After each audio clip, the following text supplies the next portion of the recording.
এই বন্ধুরা, শেষ কলামটা আমরা এখন করব যে হালদা নদী কিসের জন্য বিখ্যাত। সেটা হচ্ছে একটি প্রাকৃতিক মৎস্য প্রজনন ক্ষেত্র। এটা আমার চাকরি জীবনে 3 থেকে 4 বার আমি পেয়েছি যে হালদা নদী মৎস্য প্রজনন ক্ষেত্র। তো এটা হচ্ছে ইসে অবস্থিত, খাগড়াছড়িতে হালদা নদীটি অবস্থিত। তো দেখি, হ্যাঁ, খাগড়াছড়ির রামগড় উপজেলায় 1 নম্বর পাতাছড়া ইউনিয়নের পাহাড়ি ক্রিক থেকে উৎপন্ন হয়। পাহাড়ের বাঁকে বাঁকে বয়ে ফটিকছড়ি, হাটহাজারী অর্থাৎ চট্টগ্রামে চলে গেছে। রাউজান, রাঙ্গুনিয়া, চট্টগ্রাম শহরের চাঁদগাঁও হয়ে পড়েছে বিখ্যাত খ্যাত আরও একটি নদী কর্ণফুলীতে। তাহলে এটাই মনে রাখতে হবে যে এটি একটি প্রাকৃতিক মৎস্য প্রজনন ক্ষেত্র। এই যে খরস্রোত, পাহাড়ি নদী, পর্যটন এলাকা, সংকটপূর্ণ এলাকা, এগুলো হচ্ছে বিখ্যাত হচ্ছে কিসের জন্য? সেটা হচ্ছে প্রজনন ক্ষেত্রের জন্য। ভারত নিয়ন্ত্রিত কাশ্মীর কোনটি? সেটা হচ্ছে জম্মু কাশ্মীর ও লাদাখ। এগুলো হচ্ছে ভারত নিয়ন্ত্রিত। আর এই যে আজাদ কাশ্মীর, এই যে গিলগিট বাল্টিস্তান, এগুলো সব পাকিস্তানের মধ্যে চলে গেছে। হিমালয় রাজ্য কাশ্মীর আজ 3 ভাগে বিভক্ত হয়েছে। একটা হচ্ছে 87,000 বর্গমাইল অধ্যুষিত এই উপত্যকায় 45 ভাগ রয়েছে ভারতের নিয়ন্ত্রণে, আর পাকিস্তানের রয়েছে 38 ভাগ। চীন দখল করে আছে 17 ভাগ ভূমি। তো এই জনসংখ্যার প্রায় 76% বাস করে ভারত নিয়ন্ত্রিত ভূখণ্ড জম্মু কাশ্মীর অংশে, এবং 24% বসবাস করে পাকিস্তান নিয়ন্ত্রিত আজাদ কাশ্মীরে। তো ব্যাখ্যাটা পড়ার মানে হচ্ছে যে কোনো পরীক্ষায়, রিটেনে বা যে কোনো এই যে ব্যাখ্যা থেকেও অনেক সময় এমসিকিউতে চলে আসতে পারে। যেমন এখানে পাকিস্তান সবচেয়ে বেশি কোন দেশের নিয়ন্ত্রণে আছে? সেটা হচ্ছে ভারতের।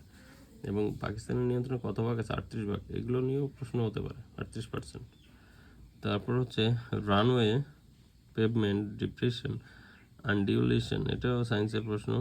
এটা বলতেছে impact of heavy wheel, punching effect, এগুলো improper compaction of dub grid. বাংলাদেশের ডাক বিভাগের স্লোগান কি? সেটা হচ্ছে সেবাই আদর্শ। ডাক বিভাগের হচ্ছে সেবাই আদর্শ। কোনটি পানির ডিসইনফেকশন এ ব্যবহৃত হয়? সবগুলো। এখানে পানির ডিসইনফেকশন সবগুলো। এই যে ক্লোরিন, হ্যাঁ, ক্লোরিন, তারপরে যে অক্সাইড, এগুলো কি সায়েন্টিফিক আছে। ClO2, এগুলো হচ্ছে আমরা অত ভালো সায়েন্স জানি না, তো এই জন্য শুধু পড়ে যাচ্ছি। সেটা হচ্ছে এগুলো ডিসইনফেকশনে ব্যবহৃত, পানিকে পিউরিফাই করার জন্য। তারপর হচ্ছে কংগ্রাচুলেশনস টু হবে, কংগ্রাচুলেশনস অন ইউর সাকসেস। তাহলে টু কোথায় হবে? কংগ্রাচুলেশনস সামবডি অন আপন সামথিং, এগুলো হচ্ছে অভিনন্দন জানানো, সফলতার জন্য তোমাকে অভিনন্দন। তাহলে এখানে কংগ্রাচুলেশনস টু বলি আমরা, সেটা হচ্ছে ইউর সাকসেস অন হবে। আর কংগ্রাচুলেশনস টু ইউ, আর যখন ইউর সাকসেস হবে তখন কংগ্রাচুলেশনস অন ইউর সাকসেস। তখন কিন্তু কংগ্রাচুলেশনস অন ইউ না, টু ইউ। যখন সাকসেস এরকম কিছু লেখা থাকবে, তখন ওয়ান আপন। ফ্যাক্টরটি পার ক্যাপিটা ওয়াটার ডিমান্ড অ্যাফেক্টস করে। তো এখানে হচ্ছে কোন ফ্যাক্টরটি? ক্লাইমেট, কস্ট অফ ওয়াটার, মানুষের দৈহিক গড়ন, এগুলো সবগুলো পার ক্যাপিটা ওয়াটার ডিমান্ড অ্যাফেক্টস। এবার হচ্ছে কোনটি ন্যাটোর সদস্য দেশ নয়? আপনারা বলতে পারবেন কোনটি ন্যাটোর সদস্য দেশ নয়? তুরস্ক তো অবশ্যই আছে মুসলিম রাষ্ট্র হিসেবে, ইংল্যান্ড তো অবশ্যই আছে, ইতালি আছে, সুইডেন ছিল না, সুইডেনও ইতিমধ্যে যোগ দিয়েছে। এই জন্য নোটে লিখে দিয়েছে যে এখানে সব দেশই ন্যাটোর সদস্য। তো এখানে বলতেছে যে উপরে সবগুলো দেশ ন্যাটোভুক্ত। ন্যাটো হচ্ছে নর্থ আটলান্টিক ট্রিটি অর্গানাইজেশন। এটি একটি আঞ্চলিক সামরিক জোট যা প্রতিষ্ঠিত হয় 1949 সালের 4 এপ্রিল। এর সদর দপ্তর বেলজিয়ামের ব্রাসেলসে। এইখানে এই যে 1949 4 এপ্রিল খুবই ইম্পর্টেন্ট। এটা খুবই আসে পরীক্ষাতে, অনেকবার আসছে, আমি নিজেও পাইছি। 4 এপ্রিল লিখিত আকারেও আসে অনেক পরীক্ষায়। এবং ন্যাটো মুসলিম দেশ তুরস্ক, এটা খুবই ইম্পর্টেন্ট। আলবেনিয়া, তুরস্ক বেশি আসে। প্রতিষ্ঠাকালীন দেশ ছিল 12টি, এটা কম আসে। কিন্তু NATO, north Atlantic treaty organization, এই ব্যাখ্যাটা আসে। এবং 1949 সালে 4 এপ্রিল খুবই আসে এটা। এবং ব্রাসেলস, যে বেলজিয়ামের ব্রাসেলসে যে সদর দপ্তর, এটাও খুবই আসে পরীক্ষাতে। অর্থাৎ এখানে 4-5টা ইম্পর্টেন্ট প্রশ্ন রয়েছে। দিস ইজ ইউনিক অপরচুনিটি, এখানে দেখুন ইউ এর মতো উচ্চারিত হচ্ছে, এই জন্য এ হলো। মনির চৌধুরীর কবর নাটকের প্রেক্ষাপট হচ্ছে ভাষা আন্দোলন। কবর মনে রাখতে হবে 3 আসছে এখানে, কবর লিখতে যে 3 থাকে না, ক ব র, এই জন্য 3। 1953 সালে মনির চৌধুরীর একাঙ্ক নাটক। তো এটা বাংলা ভাষা আন্দোলনের পক্ষে কাজ করার অভিযোগ এনে মনির চৌধুরীকে 1952 সালে পাকিস্তান সরকার আটক করে জেলে প্রেরণ করেন। জেলে থাকা অবস্থায় অন্য রাজবন্দী বামপন্থী লেখক রণেশ দাশগুপ্ত মনির চৌধুরীকে একটি নাটক লিখতে বলেন, যা ওই জেলখানাতেই রাজবন্দীরা অভিনয় করে। আচ্ছা, ওই সময় যারা রাজবন্দী ছিল, জেলখানায় থাকতো, তো সবাইকে কিন্তু অনেক বেশি টর্চার করা হতো এমন না, ওনারা জেলে বসে পেপার পড়তেন, রেডিও শুনতেন, হ্যাঁ, তারপর হচ্ছে বই লিখতেন, এরকম অনেক সুযোগ ছিল সেই সময়টাতে। আমি শেখ মুজিবের যে যে বই দুটি আছে, ওই বই দুটিতেও পড়েছি, ওনারা মোটামুটি সুযোগ সুবিধা কিছু পেতেন, যেমন কাশিমপুরের যে কারাগারের মতো।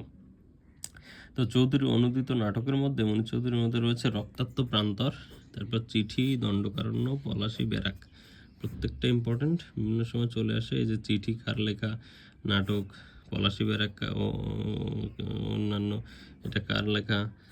তো এটা কিন্তু পলাশী, ব্যারাক, অন্যান্য বা চিঠি, দণ্ডকারণ্য, এগুলো কিন্তু কার লেখা, এইভাবে প্রশ্ন আসে। এটা হচ্ছে মনির চৌধুরীর। যারা চাকরি পরীক্ষায় নতুন তারা এগুলো মনে রাখবেন। একটি স্ল্যাব একাধিক স্প্যানের উপর বিস্তৃত হলে নেগেটিভ বেন্ডিং মোমেন্ট কোথায় হয়? সেটা হচ্ছে যে এন্ড সাপোর্ট এবং ইন্টারমিডিয়েট সাপোর্ট। ক্লোজড কন্ট্রোর, এটা হচ্ছে হিললক। যদি ভিতরের দিকে মান বাড়তে থাকে তবে কি নির্দেশ করে? হিললক। তারপর হচ্ছে চ্যানেল সেকশন কিসের সমন্বয়ে গঠিত? সেটা হচ্ছে টু ফ্ল্যাঙ্গার্স অন ওয়েব। এরপর বাংলা সাহিত্যের কথা গ্রন্থটির রচয়িতাকে? ডক্টর মোহাম্মদ শহীদুল্লাহ। ডক্টর মোহাম্মদ শহীদুল্লাহ বেশি কথা কয়, এইভাবে আমি মনে রাখতাম। তো কথা হচ্ছে শহীদুল্লাহ। আর গবেষণামূলক, ডক্টর মোহাম্মদ শহীদুল্লাহ গবেষণামূলক বাংলা ভাষার ইতিবৃত্ত, হ্যাঁ, ইতিকথা শহীদুল্লাহ। বাংলা সাহিত্যের কথা, বাংলা ভাষা ও সাহিত্য, বাংলাদেশের আঞ্চলিক ভাষার অভিধান, এই আঞ্চলিকটাও খুব আসে, যেটা কিনা শহীদুল্লাহ স্যার লিখেছেন। বেগম পত্রিকার সম্পাদক ছিলেন বেগম নূরজাহান বেগম। বেগম বাংলার প্রথম সচিত্র মহিলা সাপ্তাহিক পত্রিকা 1947 সালে 20 জুলাই কলকাতা থেকে প্রকাশিত হয়। সাহিত্যক্ষেত্রের মেয়েদের এগিয়ে আনার লক্ষ্যে সাহিত্য চর্চার পৃথক, এগুলো কোনো কিছু ইম্পর্টেন্ট না, একদম ক্রস। তো শুধু বেগম পত্রিকা, নূরজাহান বেগম, এটা ইম্পর্টেন্ট, এখানে আর কোনো কিছু ইম্পর্টেন্ট না। এখানে আছে যে বেগমের প্রতিষ্ঠাতা ছিলেন মোহাম্মদ নাসির উদ্দিন এবং প্রতিষ্ঠাতা সম্পাদিকা ছিলেন বেগম সুফিয়া কামাল। পরে পত্রিকাটি সম্পাদন করেছেন নূরজাহান বেগম, অর্থাৎ নাসির উদ্দিন শুরু করেন বেগম পত্রিকা।